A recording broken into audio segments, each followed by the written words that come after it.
Welcome everyone to Aircraft Carrier aka CV101 in World of Warships Blitz. My name is Starbuck and let's get this show on the road.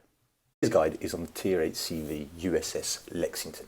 The Lady's Lex, as she was known, was unfortunately sunk during World War II during the Battle of the Coral Sea. She relives in World of Warships Blitz and is an interesting CV to play at Tier 8. The strengths of CVs from Tier 7 to Tier 10 will reflect their capacity to, no pun intended, carry a team onto victory. Much like the USS Ranger at Tier 7, Lady Lex just cannot cycle fast enough her dive bombers and torpedo bombers in a battle to match with the other CVs at her tier. The slow preparation time, the limited number of planes under your control, and your total damage output limit the USS Lexington to be an aggressive carrier. Due to this, the USS Lexington must be equipped and played with a defensive mindset. Your objective as a captain for Lexington is to protect your allies with your fighters and target enemies that are already under pressure from your allies. To achieve this, you must be sending your bombers to start fires and floods or to finish off fleeing targets. With this introduction out of the way, let's detail the elite bonus and the equipment you need to make the USS Lexington a strong defensive CV at Tier 8. For the elite bonus, as you can see, there is no preparation time reduction available. This is one of the many flaws of the USS Lexington. The only viable option is the advanced dive bombers, which not only increases your bomb damage, but also increases your chance of setting fires. Yes, the USCV tech line from Tier 8 to Tier 10 will provide you with flamethrower dive bombers from now on. The chances of you setting a fire are now extremely high with each bomb strike. For the equipment, with the defensive strategy in mind, the first lot will be Fighter Modification 1. By increasing your fighter's speed and efficiency, you can bring down enemy squadrons as fast as possible. Yet, you may choose to decrease the preparation time. However, with the build that I'm proposing, by choosing the preparation time, you are only slightly increasing your damage output to the cost of the protection of your allies. And in my opinion, it's just not worth it. In the second and third slots, I have purchased Air Defense Modification 1 and 2. These equipment choices are made based on my gameplay. I play my CV very close to my allies, providing a wide circle of anti-aircraft cover for all those within my area of defence. The larger it is and the more damage it can provide means that my allies will be less affected by the enemy CV. Combine this protective anti-aircraft shield and my kit of fighters, you can make enemy CVs useless as they waste wave after wave into your anti-aircraft shield. The Lady Lex, if played like this, will guarantee you clear sky medals at almost every single game. With the equipment now out of the way, let's take the Lexington out to the seas and see what she is. This battle is a Tier 8, Tier 7 matchup with 4 bloody destroyers in the enemy team. I must say this is a horrible setup for me as a CV captain, especially on the Golden Channel map. I will really need to pay special attention to my surroundings on top of everything else. So, let's wait for this battle to start and we can explain how we're going to go from here. So, as per usual, we start off with the fighters first and then a single dive bomber. We want to maximise the effectiveness of setting up bombs and then the torpedoes. We want to get fires and floods as much as possible. So, in go my fighters. We're going to try and bait the Shikaku's fighters, and there they are. There's that little movement from the fighters where I know they've been baited. So I'm going to bring over my carrier, as I have the strongest, one of the strongest AAs here with the Cleveland and the Atlanta. I'm going to attack this Kajera, reposition my torpedo bombers accordingly, and my attacks on the aircrafts can begin. So I've already brought down 2, 3. I'm noticing this is what you've got to understand. So as much as I've got to control where my torpedoes are going, here we are, that Kajera is nicely dodging. Reposition ourselves. I've sent my fighters towards the torpedo bombers because with IGN CVs, you've got to attack their torpedoes.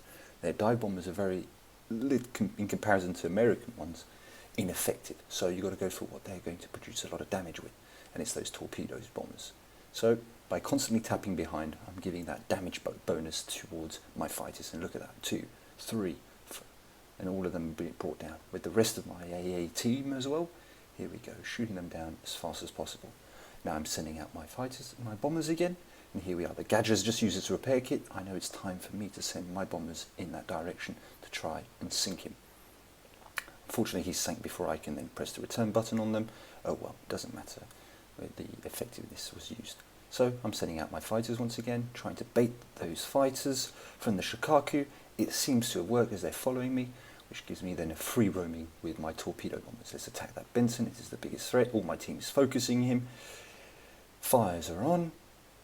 2 torpedo hits. Not too bad at the moment. 8 planes shot down. We're doing an effective job. 9, 10. As you can see, once you get rid of the enemy fighters, you can then attack those other planes. So we're going to go for the bombers, which are the first.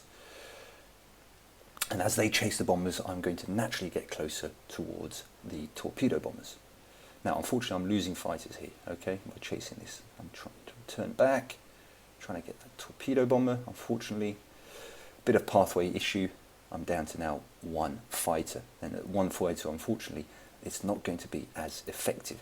So, as I try and produce some form of damage as they return towards my ships, I'm going to make as much damage as I can, whilst also still targeting this Benson, who is on fire, and hopefully my torpedoes can do a good job.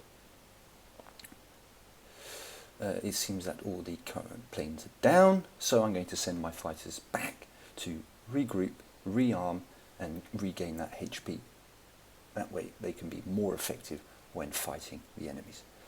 I've just come up and seen that there's that Hizyang that's appeared, so it's time to turn my CV back into the middle of my friendlies. Yes, this is a bit of a dire situation, but you know, the Lexington's got some HP pool, might as well use that effectively. So, can we get the kill on this Benson? No idea. Yes, we can. Perfect. So, my fighters have been caught and baited by the enemy fighters. However, because of my equipment choices, they are naturally stronger than the enemy's fighters. And I can chase them effectively and shoot them down whilst he's still trying to target my own bombers. And this makes it a very, very difficult situation for enemy fighters and enemy planes, because I'm always going to win those combats. So I'm now targeting once again his enemy torpedo bombers, and even with 3 fighters, it's very, very powerful and effective.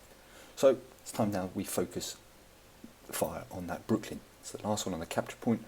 We've got a 3-ship advantage, might as well carry on.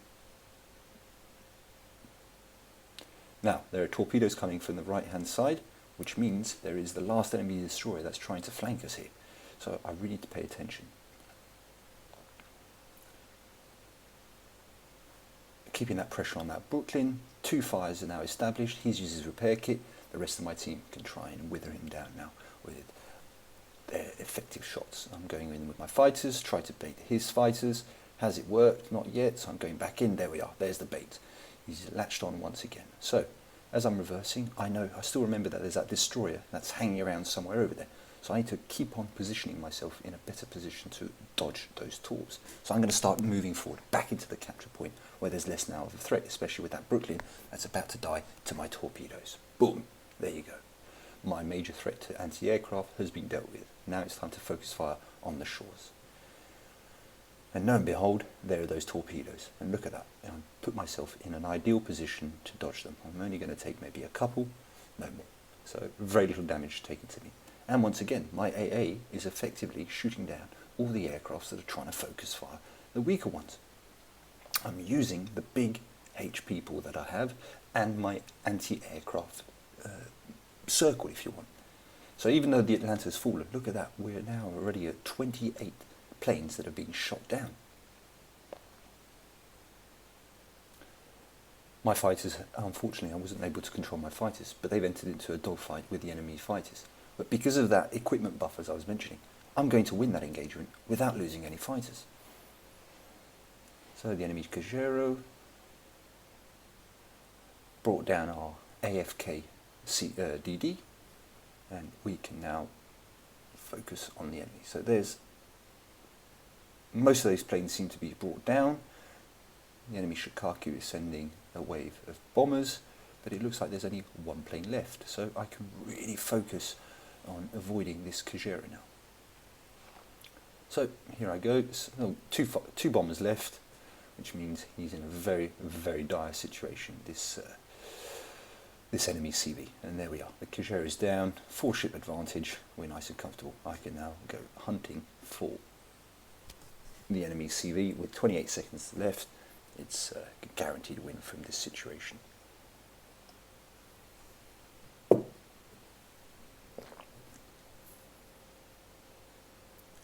He has nothing left to do because he's ran out of planes.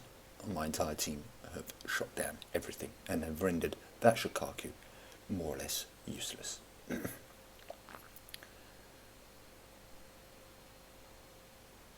Perfect, another 3 fires there, and there we are.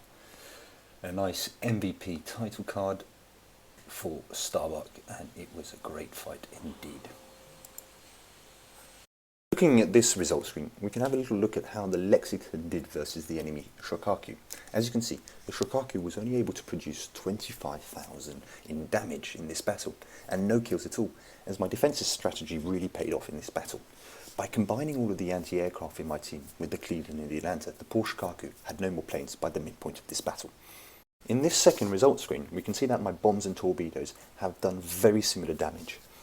By carefully selecting my targets and at the right moment, I was able to effectively use these dangerous weapons.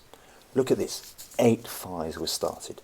This forced the enemy to constantly be using their repair kits, allowing the rest of my team in turn to set their own fires or floods and wither down the enemy little by little over the course of this battle. Yet, I cannot stress this enough. A good game in the Lady Legs with this build is based on the number of planes shot down. In this case, my fighters did their job perfectly, with a total of 31 planes shot down. GG to my fight. That's it for today's CV's class. I hope with this information you've learnt a few new tips and tricks and are ready to join battle with me or against me in World of Warships Blitz. Until next time, this is Starbuck.